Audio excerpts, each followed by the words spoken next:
नमस्कार दोस्तों, स्वागत है आप सभी का हमारे न्यूज़ 20 टीवी पर। दोस्तों, मैं आज आपके लिए लाया हूं देश और दुनिया की 20 बड़ी खबरें।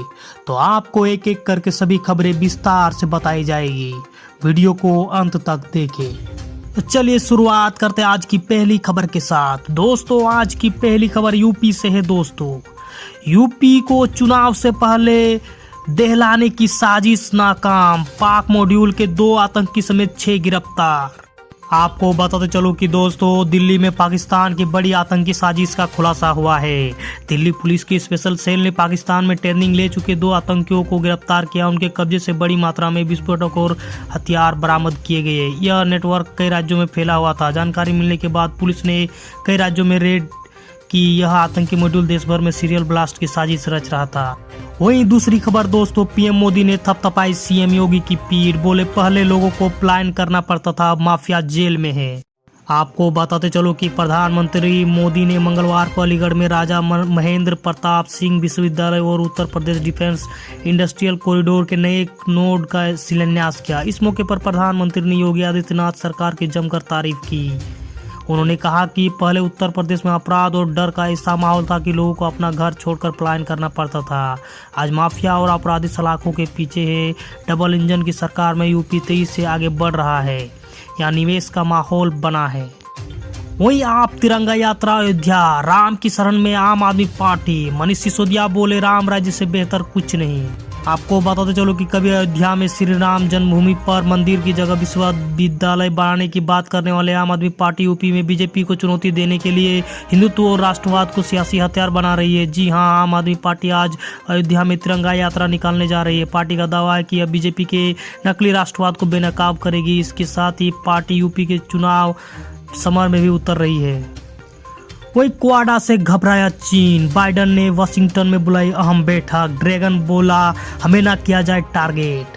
आपको बताते चलो कि क्वाड देशों की वाशिंगटन में होने वाली बैठक को लेकर चीन ने कड़ी आपत्ति जताई है। क्वाड देशों के नेता 24 सितंबर को वाशिंगटन में मिल रहे हैं। अमेरिकी राष्ट्रपति जो बाइडन पहली बार इस बैठक की मेजबानी कर रहे हैं। इस बैठक में चीन चिढ़ गया है। इस बारे में पूछने पर चीनी विदेश मंत्रालय के प्रवक्ता झाओ लिजियन ने कहा कि क्षेत्र सहयोग के इस संगठन को किसी तीसरे पक्ष को टारगेट नहीं करना चाहिए। वही सुप्रीम कोर्ट का वकीलों को मुआवजे से इनकार, जुर्माना लगाकर कहा काला कोट पहनने वाले आम लोगों से अलग नहीं। आपको बताते चलो कि मुआवजे की मांग को लेकर गुहार लगा रहे वकील को सुप्रीम कोर्ट के गुस्से का सामना करना पड़ा। कोर्ट ने सख्त हिदायत देते हुए कहा कि इस तरह का फर्जीवाड़ा भविष्य में न किया जाए। हालांकि वकील अपनी याचिका वापस लेने को तैयार था, लेकिन कोर्ट से इसे खारिज कर 10,000 जुर्माना लगाया। वही खुशखबरी दोस्तों, एमपी में निकलेगी 1 लाख पदों पर भर्तियां, सीएम शिवराज सिंह ने किया ऐलान। आपको बताते चलो कि मध्य प्रदेश के युवाओं के लिए बड़ी खुशखबरी है। राज्य सरकार के विभिन्न विभागों में 1 लाख पदों पर भर्तियां निकलेगी। मुख्यमंत्री शिवराज सिंह चौहान ने ऐलान किया कि कुछ दिनों में ही राज्य सरकार 1 लाख पदों पर भर्ती की प्रक्रिया शुरू करने वाली है। शिवराज सिंह चौहान ने सोमवार को कहा कि राज्य सरकार की सर्वोच्च प्राथमिकता रोजगार है।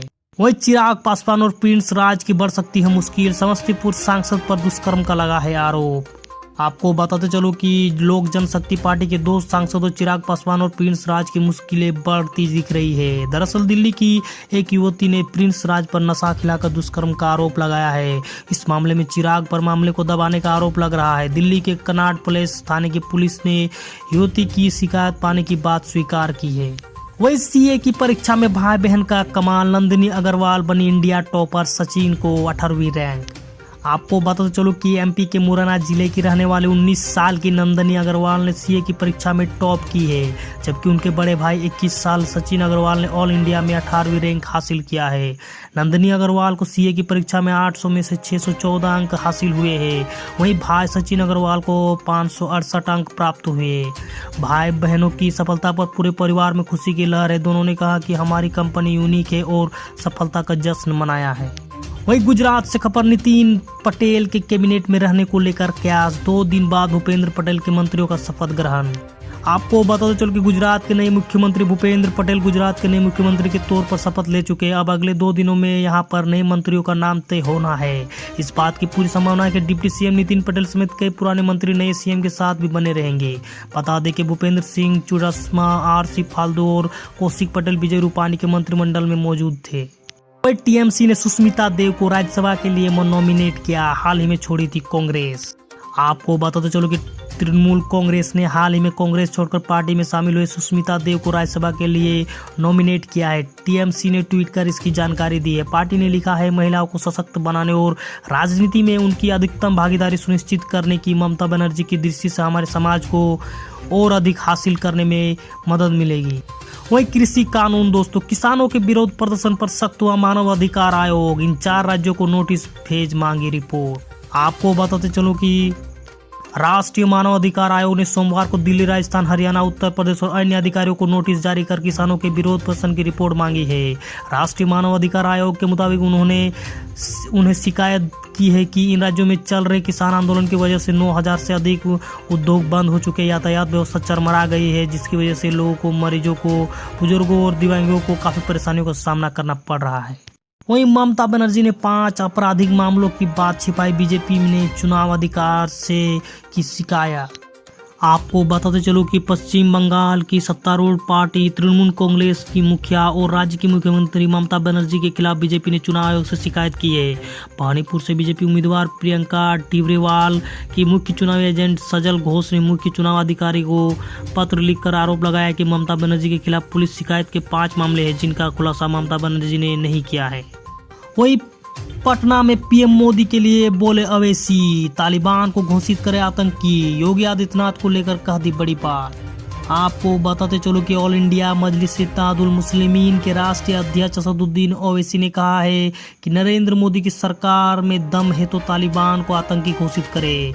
उत्तर प्रदेश के मुख्यमंत्री योगी आदित्यनाथ के अब्बाजान वाले बयान पर कहा कि योगी झूठ बोलते हैं, वे सोचते हैं कि इससे वे अपनी गिरती साख को उठा लेंगे। ओवैसी ने कहा कि सीमांचल क्षेत्र में पुलिस प्रशासन ने पत्र जारी कर आम जनता से अपील की है कि वे सीमावर्ती गाँव में अवैध घुसपैठियों एवं संदिग्धों की जानकारी दें। वही अल्पसंख्यक आयोग के अध्यक्ष बोले, मोदी सरकार में अल्पसंख्यक 100% सुरक्षित। आपको बताते चलो कि राष्ट्रीय अल्पसंख्यक आयोग के अध्यक्ष इकबाल सिंह ने लालपुरा ने मंगलवार को कहा कि प्रधानमंत्री मोदी के नेतृत्व वाली सरकार में देश के अल्पसंख्यक 100% सुरक्षित है और वह यह विमर्श गलत है कि मौजूदा सरकार में सब अल्पसंख्यकों के खिलाफ घृणा से संबंधित घटनाएं बढ़ गई है। वही नसीरुद्दीन शाह ने की अब्बाजान वाले बयान की निंदा, बोले योगी आदित्यनाथ हमेशा नफरत को गलते हैं। आपको बताते चलो कि उत्तर प्रदेश के मुख्यमंत्री योगी आदित्यनाथ द्वारा दी गई अब्बाजान वाली टिप्पणी पर प्रतिक्रिया देते हुए मशहूर अभिनेता नसीरुद्दीन शाह ने कहा कि इस तरह के बयान आक्रामक है। इंडिया टुडे को दिए साक्षात्कार में नसीरुद्दीन शाह ने कहा, यूपी के सीएम का अब्बाजान वाला बयान अवमानना के अधीन है और प्रतिक्रिया के लायक भी नहीं है। वही महाराष्ट्र से खबर, अमरावती में बड़ा हादसा, नाव पलटने से 11 लोगों की मौत। आपको बताते चलो कि महाराष्ट्र के अमरावती में बड़ा हादसा हुआ है, जहां वर्धा नदी में नाव पलटने से 11 लोगों की मौत हो चुकी है। हादसे के बाद 3 लोगों के शव को बाहर निकाला गया है, जबकि 8 की तलाश जारी है। अमरावती के मालेगांव इलाके में हुई घटना के बाद पुलिस मौके पर पहुंच गई और रेस्क्यू ऑपरेशन चलाया जा रहा है। वही तबलीगी जमात केस में केंद्र का हाईकोर्ट में जवाब, मरकज मामला गंभीर, सीमा पार तक हुआ असर। आपको बताते चलो कि केंद्र सरकार ने सोमवार को दिल्ली हाईकोर्ट से कहा कि पिछले साल मार्च में कोविड-19 नियमों का कथित तौर पर उल्लंघन कर निजामुद्दीन मरकज में तालिबानी जमात का सम्मेलन बुलाने के संबंध में दर्ज मामला गंभीर है और इसकी सीमा पार तक असर है। वहीं अदालत ने टिप्पणी की कि परिसर को हमेशा के लिए बंद नहीं रखा जा सकता। दिल्ली वक्फ बोर्ड की ओर से मरकज को खोलने के लिए दायर अर्जी पर न्यायमूर्ति मुक्ता गुप्ता ने सुनवाई की। यह परिसर पिछले साल 31 मार्च से ही बंद है। वहीं बीजेपी सांसद अर्जुन सिंह के घर पर फिर फेंके गए बम, टीएमसी बोली खुद कराया हमला। आपको बताते चलो कि पश्चिम बंगाल के बीजेपी सांसद अर्जुन सिंह के घर पर एक बार फिर से बम फेंके गए हैं। इससे पहले 8 सितंबर को भी उनके घर पर बम फेंके जाने का मामला सामने आया था। सोमवार को ही राष्ट्रीय जांच एजेंसी ने उस घटना की जांच की थी और उसके अगले ही दिन एक बार फिर से बम कांड दोहराया गया है।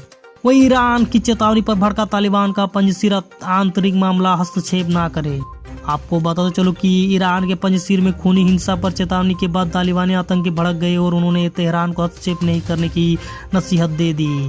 तालिबान के प्रवक्ता सुहेल शाहीन ने कहा कि पंजशीर हमारा आंतरिक मामला है और इसे सुलझा लिया जाएगा।